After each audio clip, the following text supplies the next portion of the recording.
I've really done my service like in other ways of enlisting. And Are you saying you provided support here at home? Is that what you're saying, Jenny, with your... I did on the home front. I have done my maintain the lines. Yeah. Yes. And so mental health is a real situation. But this gentleman, we had a little bit, I think we went on a couple of dates and we did a little bit heavy petting, a little bit of dry humping, and then he wanted me to come to his son's 4th birthday party. And I was like, do you really think that's necessary? He's like, well, if you're worried about my ex-wife, she knows about you already. No. Oh my God. We've been on 2 dates. And he's like, don't worry. Like, she knows about you. I've already told her about us. And I'm like, we haven't had sex. I don't really even know if I like you. You have a kid, which is already like, I mean, at least you have like the on the weekends situation. Yeah. Agreement. So I was like, I'm busy. He's like, well, what are you doing? I'm like, I'm busy doing stuff. He sent me flowers the next day, like before. He's like, I hope you reconsider. I really want you to meet my ex-wife and her family. I'm like, why the fuck do you want me to meet? No. So I pretended I wasn't home. He came to my house like an hour before the party. I pretended I wasn't home. I had my car in the garage, but like, and I was like in the apartment, like trying to be silent.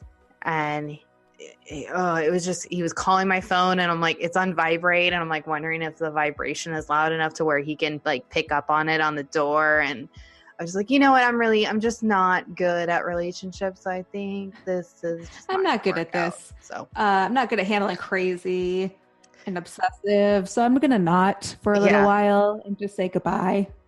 Yeah. And he kept sending shit to my work, like flowers and everything. And they're like, what did you do? I'm like, I literally didn't even have sex. And this is what's going on. Like, this is effing you went full insane. Speed ahead. So He was trying to prove to his ex that he was over her. I definitely think he was trying to like make her jealous and like being like, oh, I got over you. Like, I totally saw through that, but it was just very like, no, not gonna do it. So got out of that. So Quick detour. yeah. Jesse, I have heard that there's a story there's here. some things. Do you but she won't tell me fully the things. So will you let us know, like, something you've encountered? I think you should start from the top of your situation. Sure. Yeah, we can break this up. We got time. Yeah. Is this getting its own episode? Because it was crazy. We're gonna call him Jack. Jack it is. Jack's Just a Ripper. Jack the Ripper. So I was in Montana, first year as a park ranger, like newly out of being married, I guess like 4 months out of being married. So I was like, I'm going to try this Tinder game, jumped on Tinder and Bumble and started doing that. I never had done that before I was married. I was married for 6 years, so it wasn't even a thing when I got married. And the really ironic thing about it all is that liking him on Tinder was a total accident, because Tinder and Bumble, they're opposite on how you swipe and see pictures on profiles. And so Bumble is the one where the girl has to talk first, and you have to scroll up to see more photos of the guy. And in Tinder, if you scroll up, that's a super like. And then if you super like somebody, they can see that you super liked them.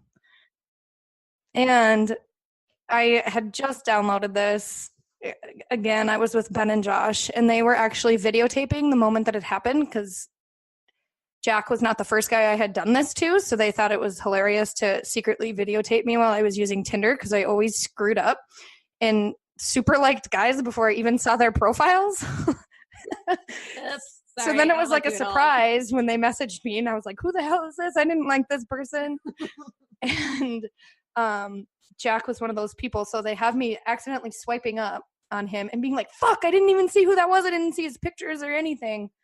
And turns out that was Jack, and he did message me, but he had a super clever, like he read my profile. He had a super clever, first opening line, and we ended up talking for like 10 days on Tinder, and we had great conversation. And I just had visitors for 2 weeks in Montana, so I couldn't meet him. And we finally met, and it went great. He was questionable in his photos. Like, I was wondering if I was going to be attracted to him or not. She was so worried. Like, in person though, I don't know if I'm going to have the chemistry. She's like, I just don't know. She's like all worked up about it. But he was one of those pleasant surprises where it was the opposite. So I was wondering if I would be attracted to him. And then when we met, it was like, oh yeah, this guy's cute. Totally for it. And yeah, we hit it off. We started hanging out as much as we could. And he seemed totally normal. So we did the deed pretty early on, like probably second date. I love your language, by the way. Third date. Did the deed. What year is it? Had sex. We had intercourse. His penis entered my body on the second date. Sorry. Oh, boinked. My mom used to say point. I don't know. Are we using Urban Dictionary language now? Maybe. So we boinked. Yeah, boinked. And it was like a week after the first time, and I was in the bathroom or something, and I come back into the bedroom, and he's standing there, and he's like, I was looking for a phone charger, and I found that you have condoms in your nightstand. Because we used his condom. How long had you been dating? A week. Well, like, not even dating, like, just seeing each other, you know? Boinking. Yeah. And I was like, well, yeah, I went on Tinder. I knew I was meeting you. I went to the store, and I got condoms, and I'm a single woman that's 30. I probably should have condoms. And he was super offended and wanted me to throw them away.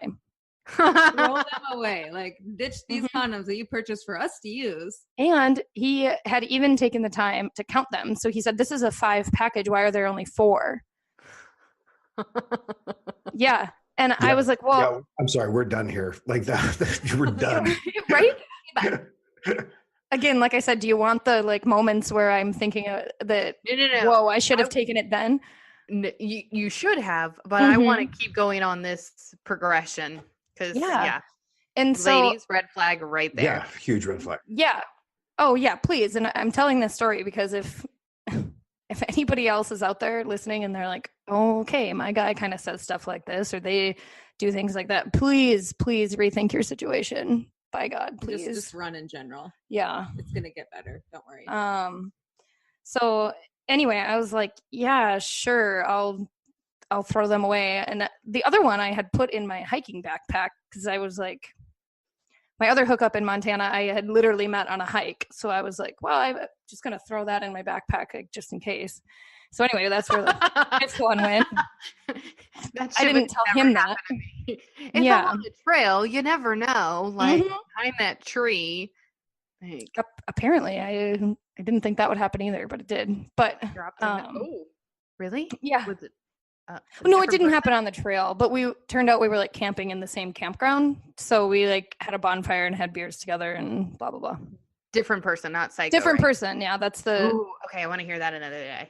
Okay. That's why I like allocated the 5th condom to my backpack because I guess things like that happen. Trail sex. But yeah, so that condom thing happened. I told him I would throw them away. Like a week later, I guess he must have looked in the drawer again and saw that they weren't there. And he asked me, did you throw those away? And I had only moved them to my gym bag because I thought that this was a really unreasonable request. I didn't tell him that. And I had even talked to one of my guy friends when we were hiking that week. And I said, hey, I'm like kind of thrown off by him asking this. What do you think about it? Just to get another straight guy's perspective on it. And he goes, yeah, that's a little weird. I would appreciate that the girl has them and is like forward about it and yeah, is safe. And I was like, yeah, it's kind of weirded me out. You know, I'll see, I'll give him another chance. Let's see if anything else crazy happens. And really in Montana, nothing too crazy happened after that. How long were you in Montana, like living the happy life minus that one incident? About 2 months. Okay. So around a month. Yeah, month and a half, 2 months. So everything in Montana was pretty normal, but he was very adamant when